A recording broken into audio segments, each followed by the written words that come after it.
2022 मायथाइनि हायर सेकेन्डारिनि आनजादनि फिथाइखौ दिनै फोसावबाय।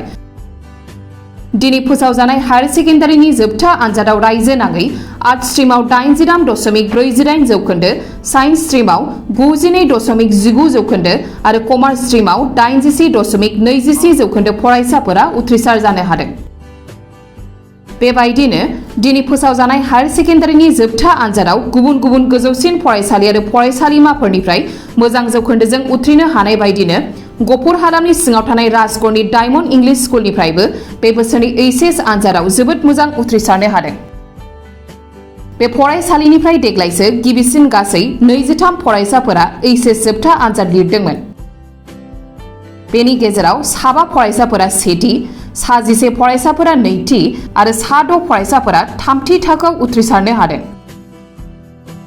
गिबि खेब एचएस जोबथा आनजाद लिरनायाव फरायसुला आरो फरायसुलिफोरा मोजां नम्बर लानानै 100 जौखोन्दो उथ्रिसारनो हानायाव डायमन्ड इंलिश फरायसालिनि गोरायुं श्यामनाथ खाख्लारिया गोजोननाय फोरमायदों। डायमन्ड इंलिश स्कुलाव मुं थिसननाया सोलिगासिनो दं।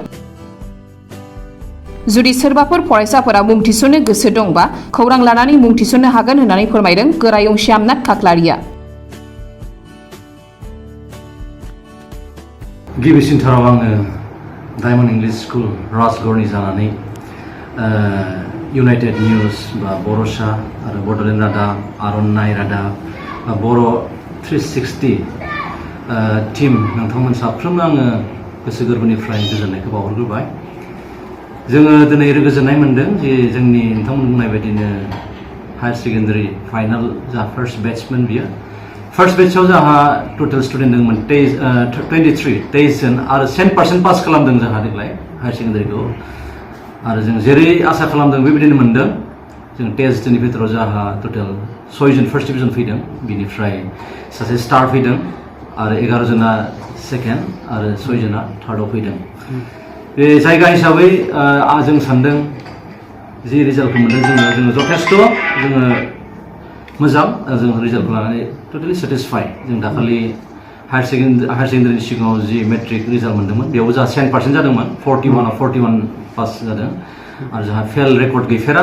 थिग बेबायदिनो दिनैबो हायर सेकेन्डारिनि जिथु फाइनाल रिजाल्ट फार्स्ट बेट्स जोंहा फार्स्ट बेट्सआनो 100% रिजाल्ट जादों आरो उनफ्रावबो बेबायदिनो जों जिहेतु थार्ड बा फेल जोङो मेट्रिकआव मोनाखै, हायर सेकेन्डारियावबो उनफ्राव जोङो फार्स्ट सेकेन्ड स्टारावनो थांगोन होननानै जों आसा खालामदों आरो।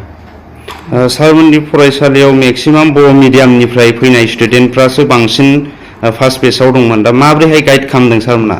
दिनै रिजाल्टखौथ' बिराद मोजां मोनसे लाबोदों।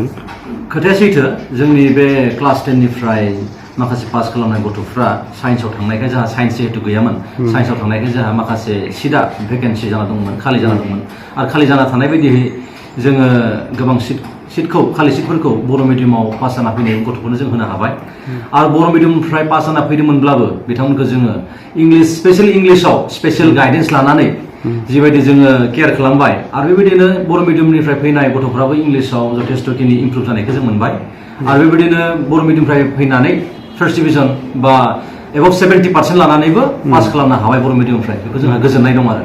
दानि पास जानाय बे फरायसालिखौ मा खालामनो सानदों? आं सानदों जायफ्रा पास जाबाय हायर सेकेन्डारिखौ जोंनि आरो बेजों लोगोसे आं बेखौसो मिथिहोनो लुबैदों जोंहा देग्लायबो क्लास 11नि एडमिसना जागासिनो दं। ओमफ्राय जोंहा जथेस्थ' सिट दंबावो दाबो। ओंखायनो जुदि सोरबा गथ'फ्रा बर' मिडियामनियानो जा इंलिस मिडियामनियानो जा गार्जेनफोरा इन्टारेस्टेडब्ला जोंनि स्कुलाव फैनानै एडमिसन लाफैनो हागोन। दासिमहालागै जोंहा खुला जानानै दं। ओमफ्राय एडमिसन हिसाबै जों खोब बारा लायाखै, जों मिनिमाम मोनसे एडमिसन फिस लानानै जोङो एडमिसन होदों गथ'फोरखौ। आरो बे बर' एरियायाव बेबायदि जोंहा जथेस्थ'खिनि इडुकेसन इनस्टिटिउसन बा हायार सेकेन्डारिफोरनि जोंहा माने सर्टेज बा गैया बेखौनो बुंनो हायो जोङो। ओंखायनो जों सानो गोजानाव थांनानै खस्थ' खालामनानै थांनानै बा थाखा फैसा खरसा खालामनानै थांनानै फरायस्लायस्लाय खाथियावनो जुदि खम खरसायाव फरायनो हायोब्ला आं सानदों गार्जेनफोरनि थाखायबो मोजां जागोन आरो गथ'फोरनि थाखायबो मोजां जागोन होननानै आं सानो। ओरैनो सारमोननियाव मा मा स्ट्रिम दङ? जोङो देग्लाय आर्ट्सल'सो जोङो स्टार्ट खालामनाय जादों। देग्लाय जोङो सानदों साइन्सआवबो जोङो थाबनो स्टार्ट खालामगोन होननानै। बे डायमन्ड इंलिश स्कुलखौ मोनसे इन्टारभिउ सेन्टारबो होननानै फोरमायदों, बेनि सायाव मा बुंनो सार? बेयावबो जोंहा गोजोननाय दं। जोंहा जितु मेडिकेल डिपार्टमेन्टनि एग्जाम जाबाय थादों गभर्नमेन्टनि बे मेडिकेल डिपार्टमेन्टनि एग्जामखौ जोंनि डायमन्ड स्कुलावबो बे बर'फोरनि गेजेराव बे गंसेल' इन्स्टिटिउसन अनुष्ठान बेखौ गभर्नमेन्टआ सायख'नानै लादों आरो बे हिसाबै जोंनियाव प्राय गभर्नमेन्टनि इन्टारभिउफोरा रिटेन इन्टारभिउफोरा जोंनि स्कुलाव जागासिनो दं आरो जों जि हायो बिदि सापर्ट खालामदों जों आरो मोजाङै खुंलांनायखौ जोङो नाजागासिनो दं आरो थांनाय बारफ्रावबो जोंहा जि इन्टारभिउफोर बा जि रिटेन एग्जामफोर जाबाय खोब मोजाङै जालांदों आरो गोजोननाय थाबाय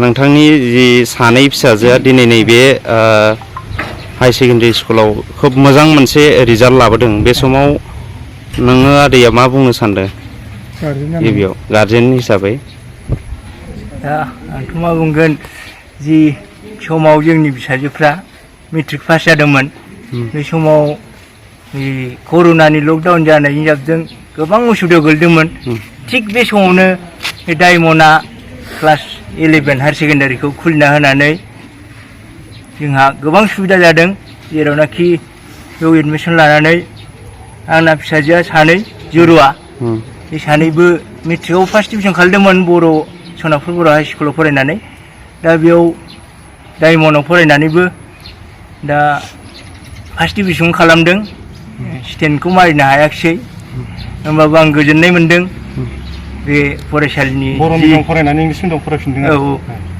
सिगां बर' मिडियाममोन खिन्थु दा नैबे डायमन्डआव जेनेबा इंलिश मिडियाम जाफैबाय इंलिश मिडियाम इंलिशआथ' जेनेबा कलेजावबो इंलिश जाखायो खिन्थु फोरोंनाया जों इंलिशनि एसेबां मोनामोन दा बेनिखायनो बेयाव जेनेबा इंलिश रायज्लायनाय मानाय गासिखौबो दा हासिनबाय आरो स्पिकिंफोरखौ दा बेयाव फरायनानै हानाय जाबाय दा फिसाजो बे सानैखौ बबाव एडमिसन लागायनो सानदों आरो मा फोरोंलांनो दाथ' दिनैसो रिजाल्ट होदों ओमफ्राय माबायदि पास जायो बेखौ मोनथिथ'वाखैमोन होमब्लाबो दा मोननैसो स्कुल ट्राइ खालामदों जेनेबा बै अरुणाचलावबो नायदोंमोन बै देरादुन होननाय बेयाव हस्टेल मोनोबा दोनगोन मोनाबाथ' जों गहपुरावनो सयदर कलेजाव एडमिसन लानांगोन होननानै सानगासिनो दं आरो नोंथांनि फिसाजोआ मोजां मार्क लानानै उथ्रिसारनो हादों दा बिनि माखासे फोरोंगिरि बा फरायसालिखौ मा बुंनो सानो आं सिगांनो बुंखादों बेयाव बे डायमन्डआव क्लास 11-12 हायार सेकेन्डारिखौ लानायनि थाखायसो जों बेबायदि अबस्थाखौ मोननो हाबाय आरो नङा होमब्ला जोङो बे कर'नानि समाव लकडाउनाव जोंनि फिसाफ्रा बेबायदि मोजां क्लास मोननाय नङामोन दाबो बेयाव खरसाबो ओरैबायदि खम जेरावनाखि लंपेन्ट गांसे इउनिफर्म आरो गस्ला गांसे बेजोंनो बोसोरनै फरायनानै जेबो खरस गैया आरो ओमफ्राय बेजोंनो बे हायार सेकेन्डारिखौ मोजाङै पास खालामनो हाबाय आंनि मथेबा आं बेखौनो सानो जोंनि बे खाथि खालानि जेसेबां मेट्रिक पास जानाय दं बे फरायसालियाव फरायोब्ला खम खरसावनो मोजां गियानखौ मोननो हागोन मानोना देग्लाय फार्स्ट बेचमोन जोंनि फिसाजोमोनहा खिन्थु फैदोंमोन अब्लाबो जोङो जेरैबाबो बिजाबफ्रा गासिबो इंलिशावनो जाखागोन साननानै जोङो बेयाव हाबफैदों आरो जोंखौ फरायनायाव मिस मोना सारमोना हेफाजाब खालामदों गिबियाव जोंखौ सिगां मिस मोना बर'निनो बुजायखादोंमोन जोङो बुजिनाय बायदियै आरो बिदिनो लासै लासै जोंखौ इंलिशनिबो फोरोंलांदों बेयाव जोङो इंलिशनि बुजिनानै लिरनो हानाय जादों इयुनाव नों मा फरायनो सानदों दायो आं दा जेबो सानथ'वाखै मेजरफोरखौ सानगोनसो आङो थांखि लाथ'वाखै आरो थांखि लाथ'वाखै बेसेबां मार्क लानो आङो आंनि टटेल मार्कआ 373 मोन बे मोजां फिथाइ थायनायनि सायाव सोर नोंजोंसिम मोजां सापर्ट होफादों होननानै नों सानो जोंनि स्कुलनि मिसमोन सार आरो गासैबो सुबुंफोर जोंनि गार्जेनफोर मिसमोनाबो जोंखौ सिगांनिफ्रायनो जोंनि हायैफोरखौ सोंनानै जोंखौ मोजाङै बुजायफिनना होयोमोन जोंनो नट्स हरोमोन मिसमोना आरो गार्जेनाबो एग्जाम टाइमाव फरायनाय लिरनायाव सापर्ट होदोंमोन जोंखौ फरायनो थाखाय उत्साह खालामदोंमोन बेफोरनि थाखायनो नों बे डायमन्ड स्कुलाव फरायनानै माबायदि मोनो बे स्कुलाव फरायनानै मोजां मोनदों आङो मानोना बे स्कुलनि वातावरना मोजां आरो जोंखौ फरायनो थाखाय गोबां सापर्ट खालामदों बेनिफ्राय गोबाङै मोजाङै पास जालांनाय स्टुडेन्टफोरखौ नुनानै जोङो उत्साह मोननो हादों नोंनि आबुं नामफोरखौ एसे आंनि मुङा ममता नार्जारि आं सनापुर गामिनि ओरैनो फरायनाया न'आवहाय बेसेबांसो घन्टा फरायो आंनि टटेल पार्सेन्टेजा 74%। आङो न'आव थानाय समाव जे टाइमाव आङो फरायनो गोसो जायो बे टाइमावनो फरायोमोन आङो मानोना जे टाइमाव फरायनो गोसो जायो बे टाइमावसो बुजिनानै गोसोआव लानो हायो। जे टाइमाव आङो फरायनो गोसो जाया बे टाइमाव आं ड्रयिंफोर खालामोमोन ओरैनो हेन्ड राइटिं प्रेक्टिसफोर खालामना थायोमोन आं। गोजोननाय फंफोरखौ फोरमायना होग्रोदो। आंनि मुङा हायना गयारि। दिनै बे डायमन्ड स्कुलाव फरायनानै नों माबायदि मोनदों आरो नोंथांनि रिजाल्टखौ खोनाबाय जों खोब मोजां। मोजाङानो मानोना बर' मिडियामनि फैनानै बे इंलिस मिडियामा बिराद हार्ड जायोमोन गोरा टफ मोनोमोन ओमफ्रायो हाया मोनोमोन होमबाबो सारमोननि मोजां फोरोंनायाव दिनै बिदि फार्स्ट डिभिजनाव फैनो हादों। बेसेबां मार्क लानानै पार्सेन्टआ 61%। 61%। ओमफ्राय अबे स्कुलाव फरायगोन नोंथाङा? दैमालु बड' हाइ स्कुल। दैमालु बड' हाइ स्कुलनिफ्राय इयुनाव नों मा फरायनो सानदों दायो बिनि उनावहाय? लाथ'वाखै सार। ओरैनो मा जेनेबा नोंनि थांखिया मा? Major subject political science. Political science लागोन आरो